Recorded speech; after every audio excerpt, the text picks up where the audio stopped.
While Admiral Picard was busy helping the Romulan people, what was Captain Riker of the USS Titan up to? Powerful ship Starfleet has ever put into service. And I've got a fleet of them at my back. We've got our phasers locked on your warp cores. And nothing would make me happier than you giving me an excuse to kick your treacherous Tal Shiar ass. Hey everyone, my name's Commander Bree, and welcome to Trek Central. At the beginning of 2021, we got a new Picard tie-in novel, The Dark Veil, written by Trek author James Swallow.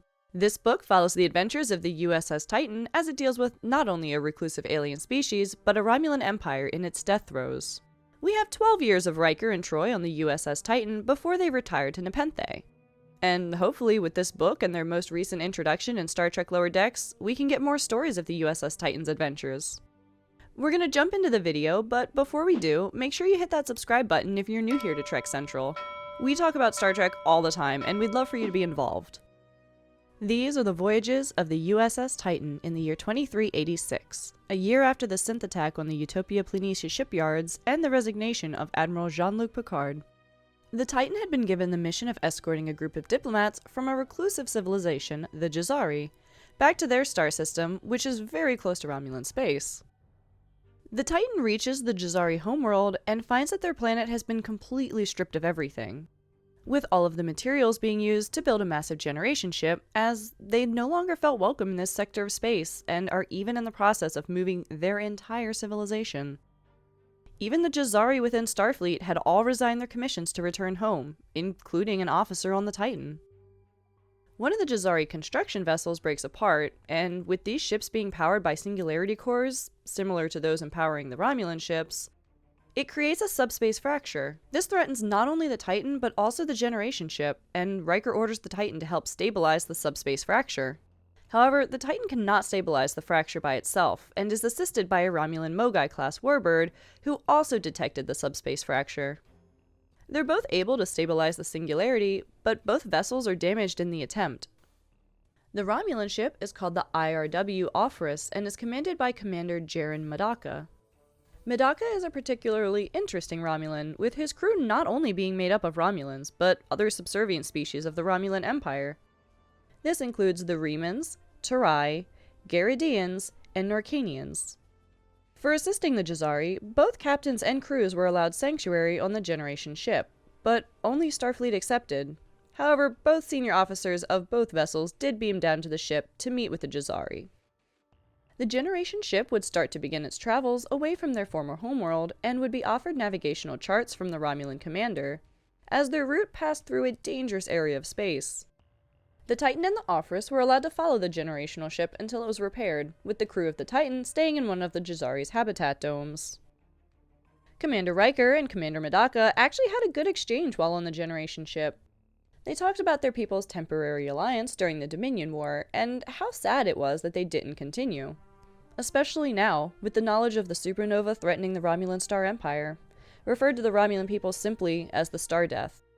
During this period of instability, Tal Shiar officers were put on every single ship within the Romulan fleet, in order to ensure obedience during this time of crisis. The Tal Shiar operative on board the Ophrys, Major Hellick, is not only Tal Shiar, however, but part of a mysterious cabal known as the Zhat Vash. This is the same group from Star Trek Picard who had taken it upon themselves to eliminate synthetics and stop them from destroying all organic life, like what had happened thousands of years ago. Major Hellick does some undercover spying while on the Jazari Generation ship, and identifies positronic signals within it. She makes it her mission to capture a Jazari and get them to confess to the crime of having a synthetic on their ship, using the same stealth suits which were used by the Zhat Vash operatives on Earth 15 years later in 2399, when they were trying to capture the synthetic Daj Asha. While on the Generation ship, Thaddeus Troi Riker, the son of Troi and Riker, travels into a restricted area of the ship and befriends an AI called Friend. While looking for Friend again, to show the crew of the Titan, Thaddeus spots the undercover Tal Shiar group as they are abducting a Jazari scientist. The Tal Shiar group plant a bomb to cover up the abduction, making it look like the Jazari died in a power relay accidentally blowing up. The young Thad gets caught up in the explosion and unfortunately falls into a coma with serious brain injuries. During Major Hellick's interrogations of the Jazari scientist, she uncovers that the Jazari are not hiding their use of androids, but are in fact extremely advanced androids themselves, similar to the level of the Coppelius androids seen in the year 2399. As a Zhat Vash operative tasked with eliminating synthetics wherever they can be found, Helix successfully performs a coup against Commander Medaka to take control of the IRA Ofris. She immediately orders the Ofris to attack the Generation ship and the USS Titan, but also contacts the Zhat Vash to get Tal Shiar reinforcements. The reinforcements arrive in the site of 2 Tal Shiar Enforcer-class ships, which are Romulan in design but have a claw-like construction and serrated talons emerging from their hull, similar to that of the Narada, as well as having shrapnel torpedoes, which are also present in the Narada's arsenal. Rumors suggest that these ships came from technology salvaged from Borg ships. The Narada was said to be a refit by the Tal Shiar in the following year of 2387, before it actually got lost in the black hole created by Spock that was used to absorb the Romulan supernova. The Borg technology could have been recovered from the artifact, from Star Trek Picard.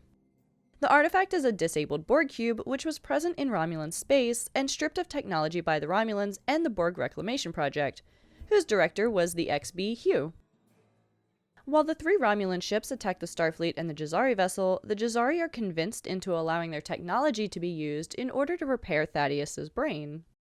Though not confirmed, this operation could have led to the further complications which took Thaddeus's life in the end, further explaining how a positronic matrix could have fixed it, as the surgery Thad underwent was originally used on positronic android brains.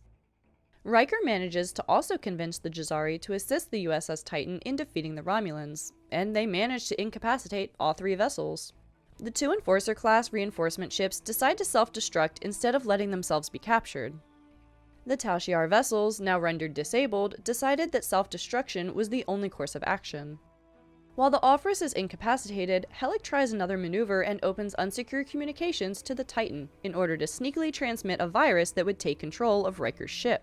A similar virus to this was seen employed by the Tal Shiar during the U-Yacht Beta incident in 2385 on Admiral Picard's ship, the USS Verity. The Tal Shiar operatives who actually tried to take control of Picard's ship were none other than Laris and Zhaban, who, after intentionally failing their mission, would go on to hide out in Earth at Chateau Picard. However, knowing that Helix would do something like this, not only was the Titan able to contain this virus, but they were able to infect the Ofris with their own virus. A simple one, however, being able to change the frequency of the Ofris' shields only. With this, the Titan sends an away team over to the Ofris in order to break Medaka out of the brig and help him regain command of his ship. This ends up being successful and Helix is captured. The Generation ship then begins its procedure to open up a wormhole to the Andromeda Galaxy, which is where the synthetic Jazari were originally made and manufactured, sent to our galaxy by their creators to learn all they could before returning. Shortly after, a fleet of Romulan ships decloaks and orders the commanders of both the Titan and the Ofris to come aboard and take part in a tribunal hearing over what happened and what caused the loss of 2 Tal Shiar ships. The Romulan judges decided that Major Helix is to blame, who overstepped her boundaries as they too are unaware of the Zhat Vash hiding underneath the Tal Shiar. They allow Medaka his command back, as well as Riker to leave and return to the Titan. Interestingly, Riker finds out that his advocate during the trial was none other than Mr. Spock. We learned that not only had Picard's rescue efforts helped to move most of Spock's reunification disciples to areas out of the effects of the supernova, but now that the Federation has abandoned the Romulans to their star death, Spock has opened communications between the Vulcan Science Directorate and the Romulan government in hopes of finding a way to stop the supernova. This will eventually lead to the creation of the jellyfish to deliver red matter to absorb the Romulan star. Spock asks for a favor of Riker to connect him with Riker's friend and colleague, Geordi LaForge. It is presumed that LaForge will help design and create the jellyfish with Mr. Spock. And those are the events of the USS Titan in the year 2386. Kestra Troy Riker, the daughter of William and Deanna, would be born the following year in 2387, and Riker would continue to serve in Starfleet for the next 5 years until 2391, where he would retire to the planet of Nepenthe with his family due to the terminal health condition of his son, Thaddeus Worf Troy Riker. We still have many years of Troy and Riker's life aboard the USS Titan that haven't yet been cataloged, so let's hope we get more stories about what the USS Titan was up to before Riker eventually retired. Would you like to see more USS Titan stories? Let us know in the comments section below. Personally, I'd love to see some of the Titan stories from the book come back into canon, as there were some amazing stories in there. And who knows, we might get that with the new season of Lower Decks coming out. One can only hope. If you want to keep up to date on the latest Star Trek news, lore, and more, then make sure to hit the subscribe button and never miss a video from our team here at Trek Central. You can also follow us on social media or join our community Discord server. But for now, I've been Commander Bree. Thanks for watching, and we'll see you next time. Live long and prosper, my friends.